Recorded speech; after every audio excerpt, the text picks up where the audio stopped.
Planning a fishing trip shouldn't feel like a full-time job. With fishingbooker.com, you can find and book the perfect fishing trip within minutes. Fishingbooker.com connects you with trusted fishing captains around the world. Booking is fast, easy, and secure, with access to verified customer reviews, loyalty rewards, and around-the-clock customer support. Everything you need to book with confidence is in one place. So head to fishingbooker.com and start planning your next fishing adventure today. This episode is brought to you by Netflix. The MLB at Field of Dreams returns. Bryce Harper and the Philadelphia Phillies face Byron Buxton and the Minnesota Twins at the iconic Field of Dreams ballpark. The field is calling. Watch the MLB at Field of Dreams game live on Netflix Thursday, August 13th at 7:30 p.m. Eastern, 4:30 p.m. Pacific.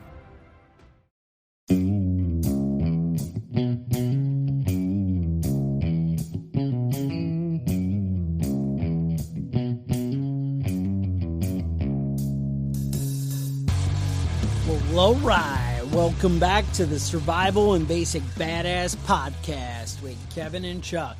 Today, we're going to talk about fire and water. Elements, I think some kind of like earth bending or something. Yeah. You know, whatever, that kind of stuff, right? So I got lots of notes on like the airbender and I watched that whole series. Yeah, do you There's know even a Can movie you that I start watched. Fire? Yeah. You know about those fire people? And I watched that whole thing. All right. I'm ready for the show. So we're caught now. up. All right. So, anyway, basically, when it comes to survival, I mean, survival at its roots really comes down to if I get lost in the woods and I got what's on me, and, you know, usually not everybody else is a prepper and prepared for shit. And I got to say, I don't always have a lighter in my pocket. If I was a smoker, I probably would. Yeah, and there's a lot of situations where you see people are in plane crashes and car wrecks right. You're on a plane, middle of nowhere. You can't carry stuff, you know, or you go into another country on a plane. Yeah. You haven't stopped at the store and bought a lighter yet or whatever, you know, whatever. So, bottom line, I mean, I was thinking, you know, people really need the core basics. Right. They need to know how to find water. They need to know how to start a fire. They need to know shelter, and they got to be able to find something to eat. Mm-hmm. Now, we've done some other stuff, and we may do stuff in the future on finding something to eat. I know we had a whole episode on foraging if you feel like you need to, you know, go back and freshen up on that. I have an episode on trapping, although I have an episode on trapping like the modern hunter American trapping, not like, I'm stuck in the woods and I need to catch that squirrel. Right. And maybe I think we are going to get into something like that in the future. Mm-hmm. That's important. We definitely did a nice episode for you guys on shelter and how to do it. And that was, you know, really geared towards the outdoor survival. I remember talking about, you know, tree stumps turned up and different things like that. So there was a lot of good nuggets there for you guys. But I don't know if we've really covered kind of starting a fire when, you know, you don't have a lighter, you don't have your matches in your pocket. You know, everybody's like, oh, well, I got my flint and steel. Well, okay, you carry that around? Mm-hmm. You know, right now, is there flint and steel in your pocket? Now, some of you guys are like, well, I never go in the woods without my knife, and it's got, you know, a flint striker on the knife. Right. In the case or whatever. And that's great. And you know what? More power to you. But you also need to know how to start a fire when you don't have that Basic knife. man skills. Basic man skills. So, great. You're awesome if you carry a lighter all the time. Hopefully you can take something away from this. If, you know, whatever, you're the one person in the world who will never be caught without, you know, flint and steel or a lighter or matches or whatever. But if not, let's get into it. And we also, I think, at the end, we're going to talk about finding some water, you know, because those two things really, fire almost defeats the need for shelter. You know, if you have a warm campfire, you're doing pretty good, you know. Right. I mean, in a way, that is shelter, you know, in the definition of being able to keep you warm and do what you need. And like I said, water. You can only go so long, right? What, 3 days, something? We can argue, different things, conserving longer. Kevin's going to start drinking his pee. You could drag that out. Right. But for our purposes, we want fire and water. We're preppers, so let's get into it. Now, there's some basics to fire building, right? You're right. Let's get into that. You ought to know how to start a fire being a grown man. If you've got a lighter and, bring a bottle of lighter fluid too if you're out in the backyard, whatever you want to do. Throw gas on that thing, get it started. But when you're stranded out there and you don't have those things, you need to start with the basics. You start with I get the newspaper and I crumple it up then if I don't have lighter fluid, right? Right. No, there's even another way. Yeah, I burn my mail because I'm paranoid. All right, same thing. But you're gonna want to start with tinder. So that's dry grass. Okay. Dry leaves. Cedar shredded up shavings. Yep. Shredded up paper if you have any. Birch bark is really good for that. Birch bark is awesome. Most bark is not good. Most bark is designed to protect a tree from fire. Okay. So that's not really a great starter. It's not your go-to. No. Birch bark, yes. And honestly, people always in your mind, when you go to start a fire, everything's dry. Yeah. Everything isn't always dry. Everything isn't dry.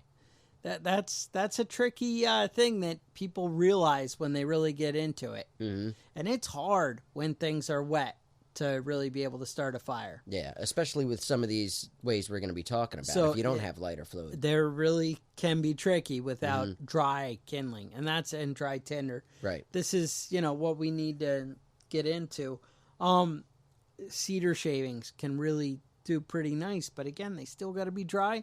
But those are a lot easier to find dry because they're up off the ground. Right. They're not. Right. Now, kindling is that sticks. You want sticks that are thinner than a pencil. Okay. Tiny little twigs. Your kindling's going to light your tinder's going to light your kindling. Your kindling's going to light your slightly bigger sticks, and then you build from there. So I would think you want a minimum of maybe like the size of your fist of tinder, if you kind of balled it up. Right. And the same thing, the kindling, it should be at least as big as your fist, maybe even a little more. Yep. And I'm talking of under a pencil. Right. And obviously, the more the better of anything that you got there. The easier it's going to be if you've got a whole lot of tinder. Because you do not want to do all this work to get a spark, to get a little, amber going. And then not be able to get a fire started going. Be able to start a fire. Mm-hmm. So you're going to want to collect all your stuff beforehand. Enough to get a good fire blazing so you can walk away from it and collect the bigger logs and the things that you need. Now, I actually like to, I guess when, you want to get the tinder going.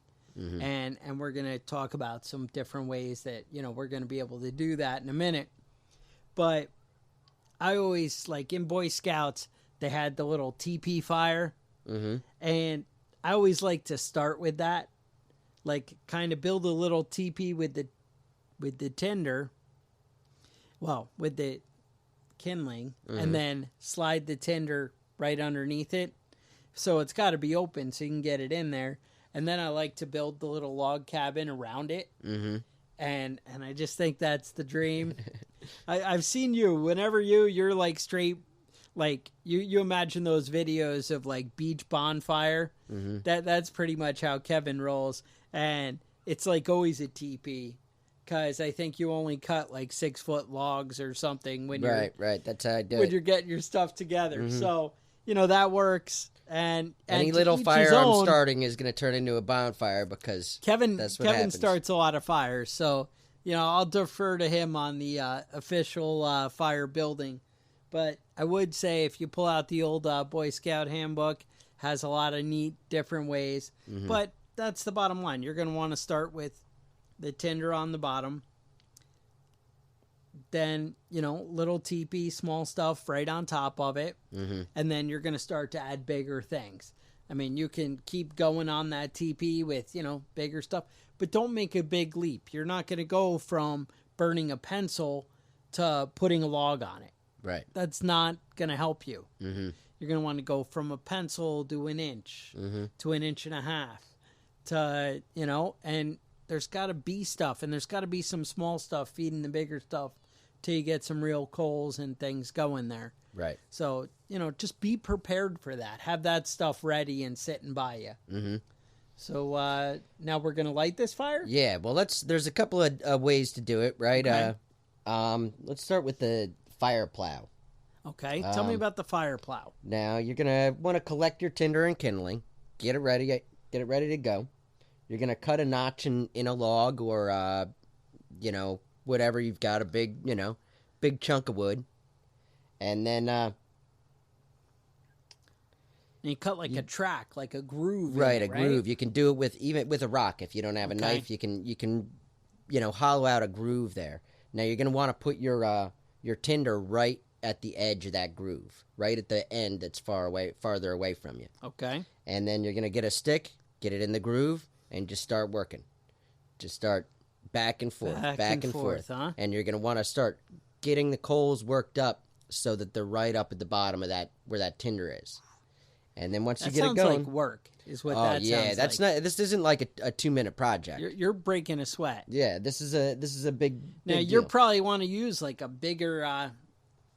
they call it the spindle, I think, right? Mm-hmm. But a bigger stick for that plow, right? Right. Something you're going to want something you can handle. Because if you're down there, working your wrist or something, that sounds like you're going to be crying in a minute or two. Yeah, you want to be able to put your body into it so that you're not working as hard. But this is not for the faint-hearted. This is like last resort. You're freaking, you're Tom Hanks. You're starting to talk to volleyballs at this point. Right. You're not, this is not like, hey, it'd be a fun thing to do. Mm-hmm. A fire plow is never that fun thing. Right. This is not your go-to starting point, but it's something you want to keep in the back of your mind. Like, hey, I got nothing else. This is where I'm at. Mm-hmm. Now, probably the most difficult way to start a fire is the hand drill. Now, I think we've all seen this. You just basically doing a drill between your hands, one piece of wood in a notch of another one.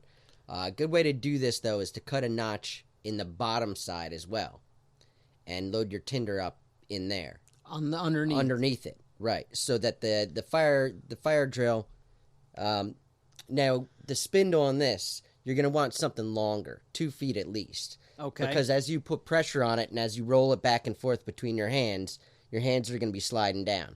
Okay. So you want to be able to start at the top, roll it back and forth between your hands, and work it all the way down. And that's really going to take, after about 3 hours of doing this, you might have something ready to go. All right. Now, actually, I had looked up, some notes on hand drill, and it was funny. It said all you need is wood, tireless hands, and gritty determination. It says it'll put more hair on your chest than any other method. Yeah. And I think that's right. That's, again, you're going to work. Now, the hand drill is very similar to the bow drill. Right. Except the bow drill works. Mm-hmm. That's the difference. That's the difference right there. Now, all of a sudden, we're talking about where, you might have something. Now, what you're going to do is you're going to basically have a board. You're going to have your tinder, same thing. Your tinder right there at the base of it. And basically, you're going to have the tinder just kind of right next to it where you can add it after it starts to work. But imagine the same thing. You have the spindle, that long shaft that you were just talking about. Except, here's where you get cool. You're going to fashion like a bow, which, imagine you take your shoelace out. Mm-hmm. You tie it to two ends of a stick and make like a bow. And it basically can be a straight stick. It doesn't need to have a curve to it. I know it's called a bow, but it can pretty much rub right against it. And you're just going to make a loop around the spindle, and you're going to work that back and forth, that stick. Now, that's going to get 10 turns to every stroke or whatever that you do with your hand. Maybe it's 5 turns. I don't know. Mm-hmm. But that's going to do a lot more work, a lot faster than you're doing with the hand drill. Yeah. Now, when you do that... Hand drill, you don't have a piece of string, you have nothing. Yeah. I mean, Maybe you should have there. shoelaces with you, generally speaking. You're going to need something to hold pressure down on that socket. spindle. Yeah. Right. Either a hard piece of wood or a rock or something and you that'll... just use that as a cap, right, kind of holding it down as you're going.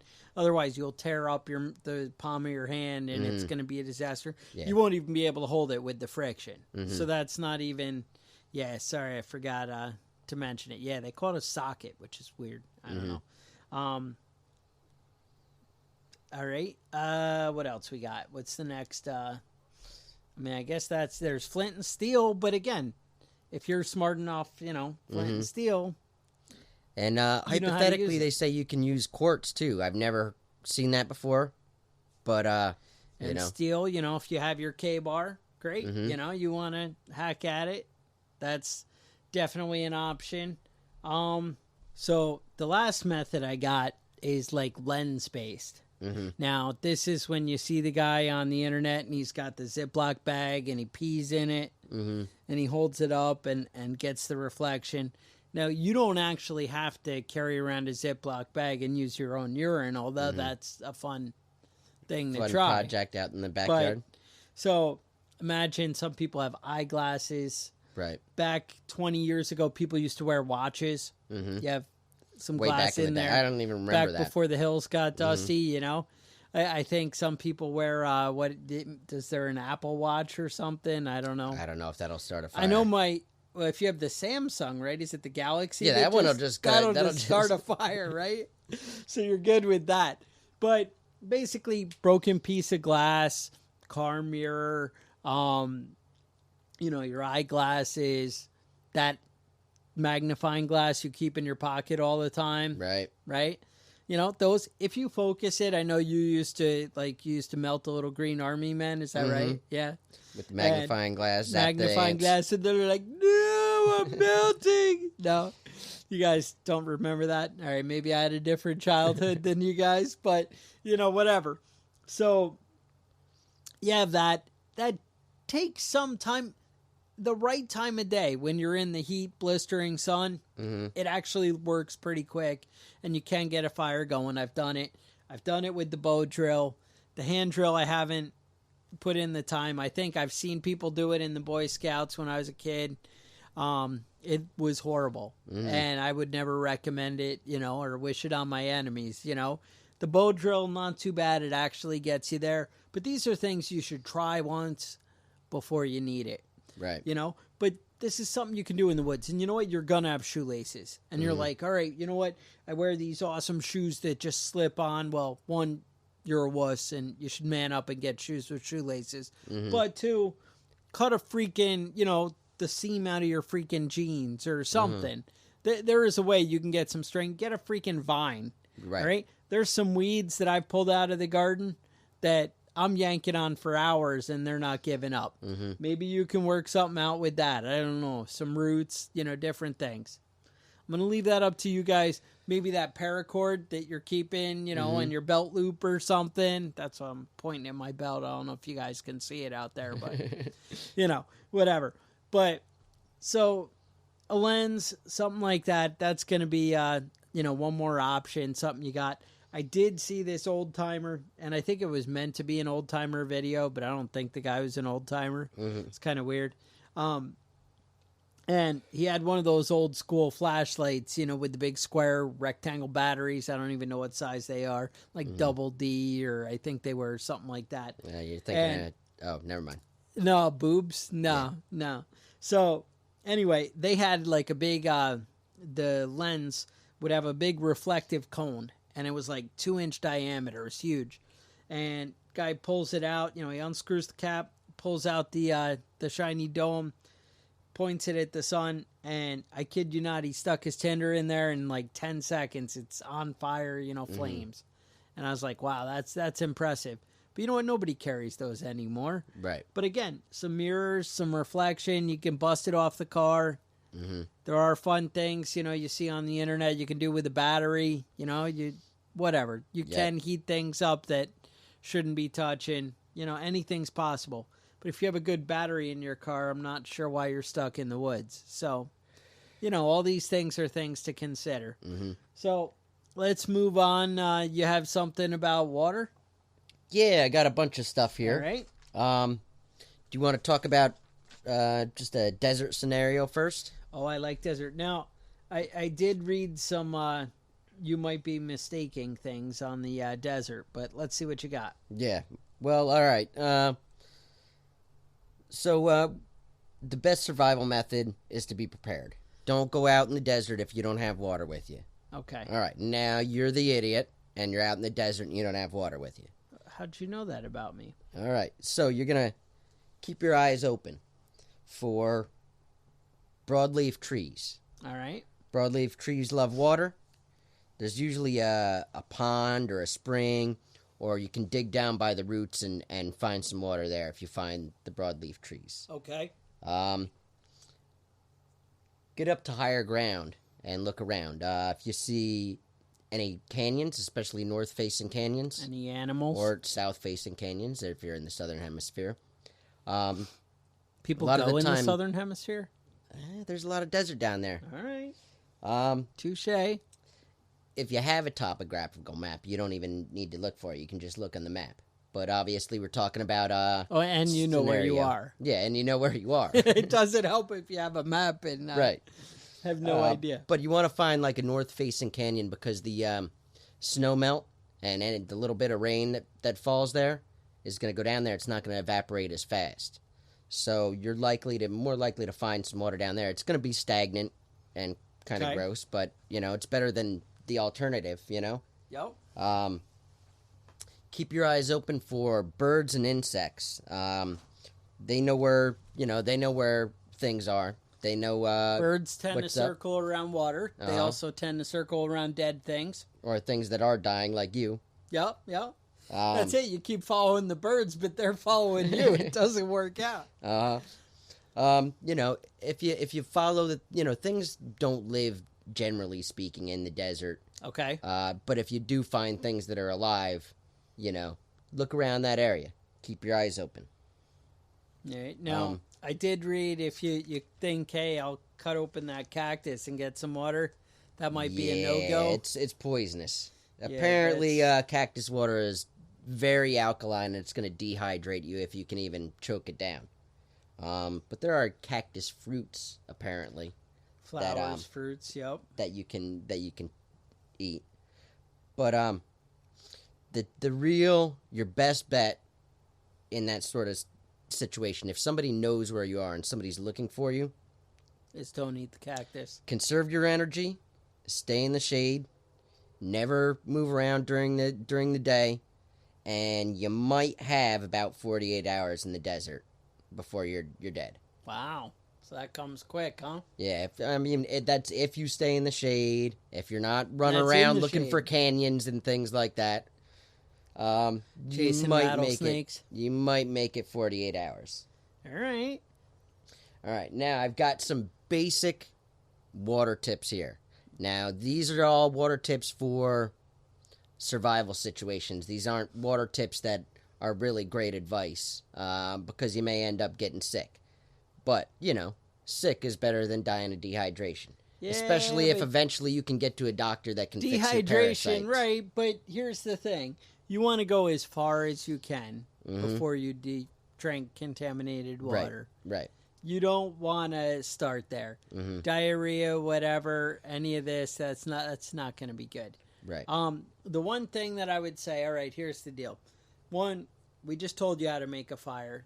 Boil the freaking water, and as long as there's no toxins in it, and what I mean by that, it's not, in Springfield where on The Simpsons they got the three-eyed fish, and you're right outside the sewer plant or the nuclear power plant. Yeah, or the eternally burning tire fire. Right, exactly. I mean, it's not boiling it is not going to help you. Right. Toxic chemicals. But you know what actually does work with some of that? Yeah. Is a piece of charcoal in the water. If you soak it for a couple hours. Okay. It's not the same as activated charcoal. Okay. But what you would do is say, put it in a container with a cloth, a t-shirt or something, put the charcoal in there, put the water in there, let it soak for a couple hours, and then pull the t-shirt out straining out all the charcoal with it. Okay. Now that works for pollutants and things like that. So in a situation like that, and you have a piece of old burnt wood, that's the way to go. It's not perfect, but it's not activated charcoal, but it'll work somewhat. Here is my best case, worst case scenario. When you're thinking, Kevin said I may as well go ahead and freaking drink right out of that creek that I saw a beaver pooping in a minute ago, then, right before you do that, I want you to stop and say, wait a minute. Go to the side of the creek, go about, let's say 3 feet away, maybe 2.5, 3 feet, dig a hole.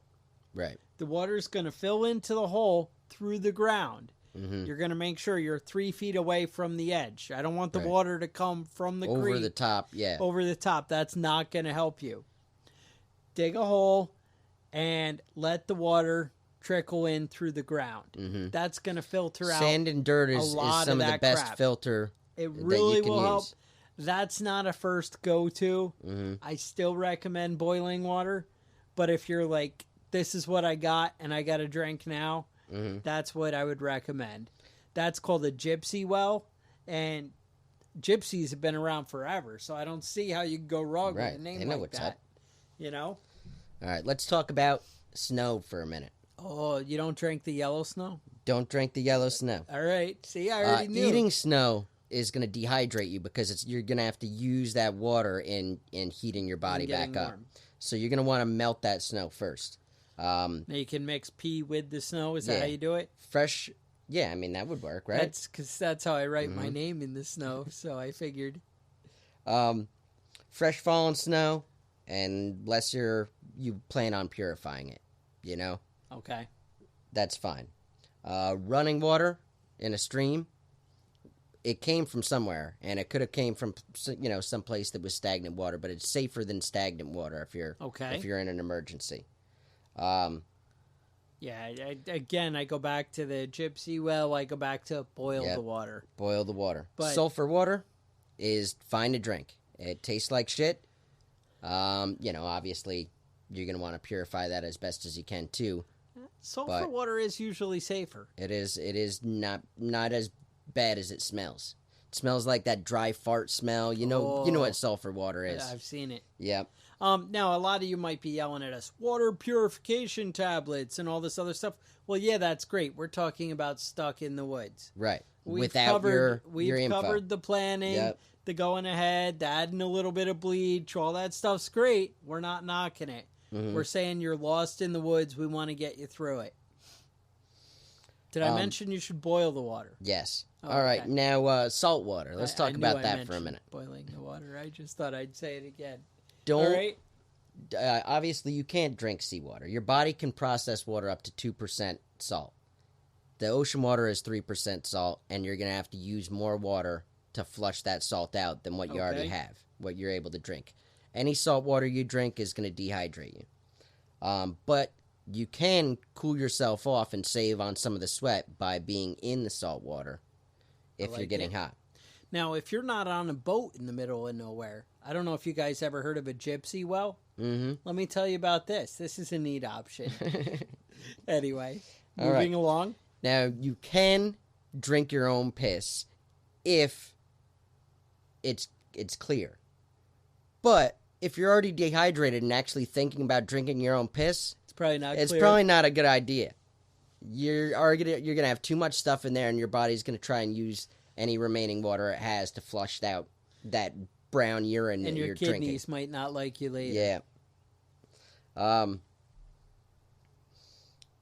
Springs, very hard to find, but they're almost always safe to drink directly out of it. Yes. Almost always you can just drink directly from a spring without boiling it, without purifying it. It's fine. Lake water is actually usually safe to drink. Usually, I say, because you don't know who's been pissing in it upstream. It might be Lake Erie. It might be, in the Northeast. We tend to when mess it comes things up. to swamps and things like that. If you heard on the news that your lake caught on fire recently, you might want to disregard what we just said about lakes being safe. But If that's not the case, then yeah, I mean a lake is better than nothing, and yes. it's but if you're in a swamp, don't bother. Just don't even attempt to drink it. And when I mentioned that gypsy well, though, in all seriousness, you want to let it settle out so that the debris and stuff's all on the bottom and you just have the clear on top. You want to wait for that. You also can use things like your t-shirt, your whatever, and filter the water. Not great, but better than nothing. We're talking about better than zero. Right. Morning dew. You can use a t-shirt or something to sop it up and wring it out in a container. Dig in a dry creek bed. You might find some water sources in there. Let's talk about some. All right, hold on. I wanted to touch on this real quick. You can drink small amounts of blood. Now, if it's you and another person, I also learned about that on that Airbender show or whatever. Oh, they drink blood? Yeah, they drank the blood. Oh, see. Now, a lot of places I read, they said it's not safe. You're not, it's too much iron. You're gonna make yourself sick. You don't drink a lot of blood normally? But Ivan Jose was stranded at sea for 16 months and survived off of turtle blood. Turtle blood, that's right. So, apparently sea turtles are safer than other things. You can get some liquid out of blood, but you don't want to drink a quart of it. Apparently better. That means, well, some possible long shot maybe. Right. Is what right. we mean. If you're dehydrated, you want to limit your food intake. Okay. I've heard this, and I've heard the opposite. One of those could go either way. One could go either way. Some people say that it takes water to digest the food. Other people say that your water gets back after it's digested. It absorbs back in your intestinal tract. That's the problem. So much Jury's of the stuff out. that you see in these things. That's why we always encourage you guys to try it for yourself. All the survival books are like, oh, solar still. Right. And then I read, try a solar still. It doesn't really work that often. We talked about it in the survival at sea. Now, again, when you have water and you're letting it condensate back down, that's a lot better shot than trying to take condensation out of the air. Right. But, a lot of these, you guys need to try and put some of this stuff into practice. And we're not talking about blindly drinking out of the stream. That was the give that a try. Let me know how it works. That was the long shot. Tell me how many weeks you're on antibiotics for Giardia, and let me know. I actually have a list of the medications you want to take when the diarrhea and the Montezuma's Revenge or whatever it is, when all these things hit.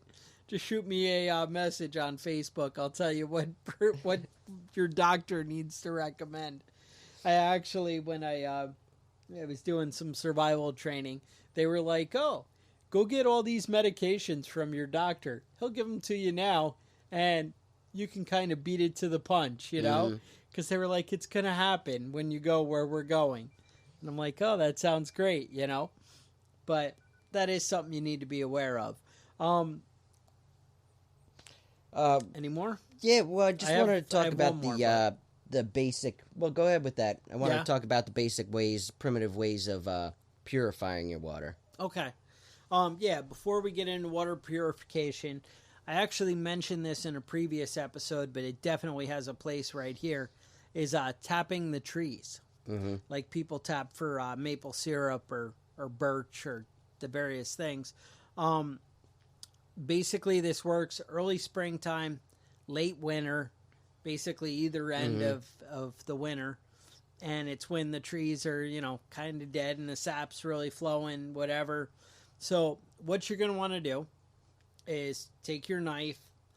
When you're yelling at me, well, I don't have a knife. Well, work it out. You're going to cut a V in the side of the tree.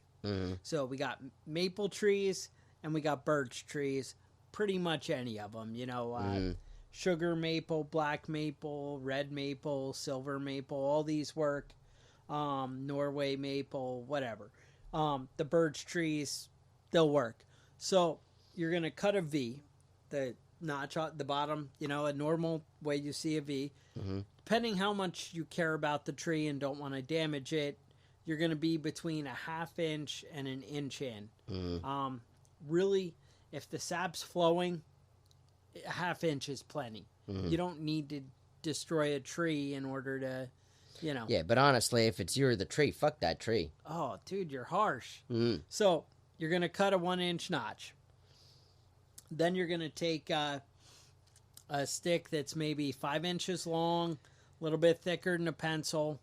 You're going to take that, you're going to sharpen a point on it. Again, you can do it with a rock, whatever you got to do to get a point on there. Doesn't have to be super sharp. You're going to jam it up in the V, and you're going to want it pointing down. So it almost lays, so it goes in the notch and is almost laying against the bark. Mm-hmm. And it's going to be, flush against it.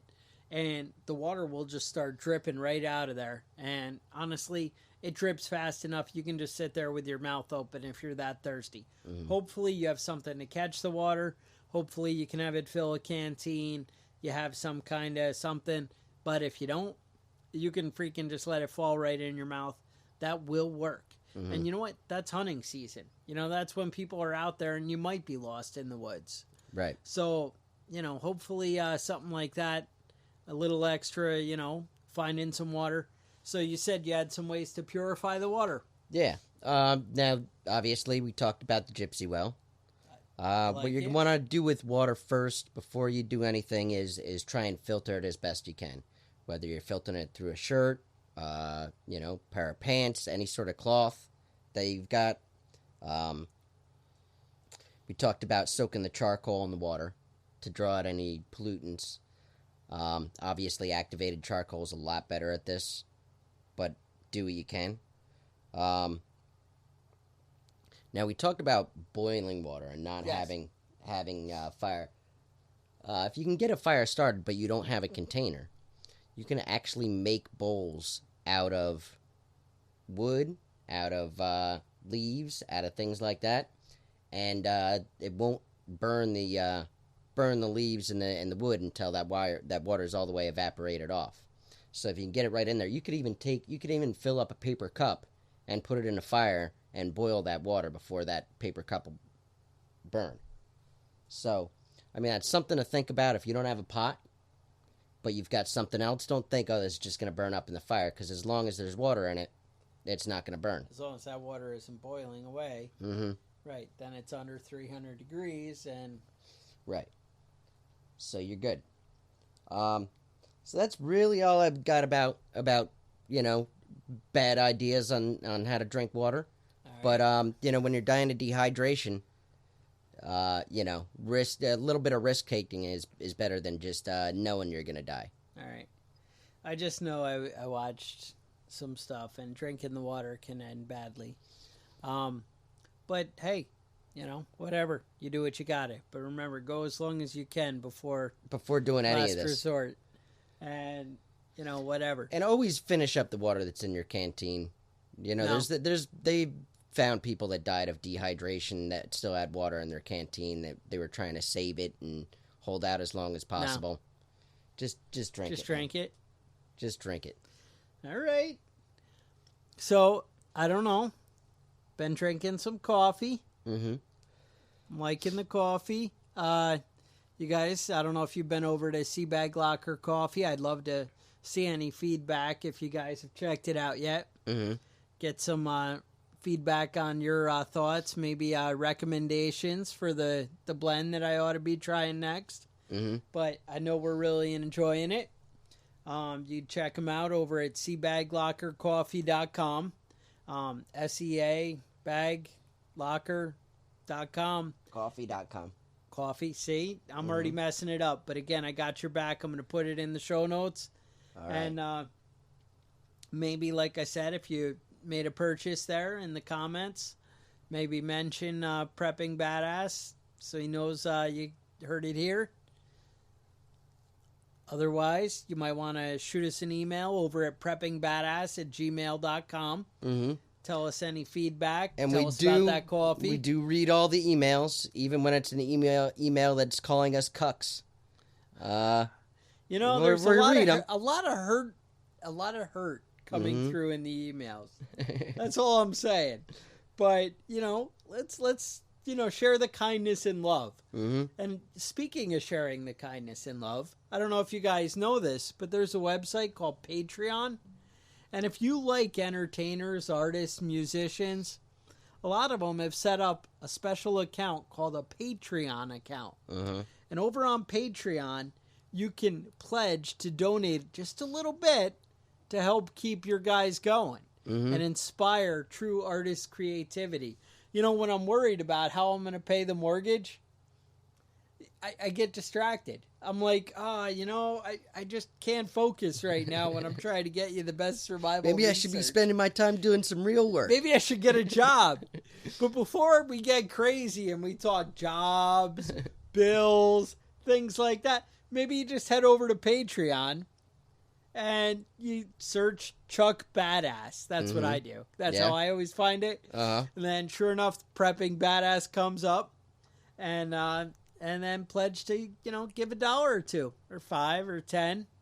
And I will say, if you live in Australia, your patch is on the way. If you don't live in Australia, your patch may be going somewhere else. Turns out I don't know what country AU is, and neither did my post lady, but we're going with Australia. All right. So I'm just saying that's an option out there. But, yeah, that's one more thing. Otherwise, check out our website, preppingbadass.com. Stay safe, and we'll talk to you guys next week.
Planning a fishing trip shouldn't feel like a full-time job. With fishingbooker.com, you can find and book the perfect fishing trip within minutes. Fishingbooker.com connects you with trusted fishing captains around the world. Booking is fast, easy, and secure, with access to verified customer reviews, loyalty rewards, and around-the-clock customer support. Everything you need to book with confidence is in one place. So head to fishingbooker.com and start planning your next fishing adventure today.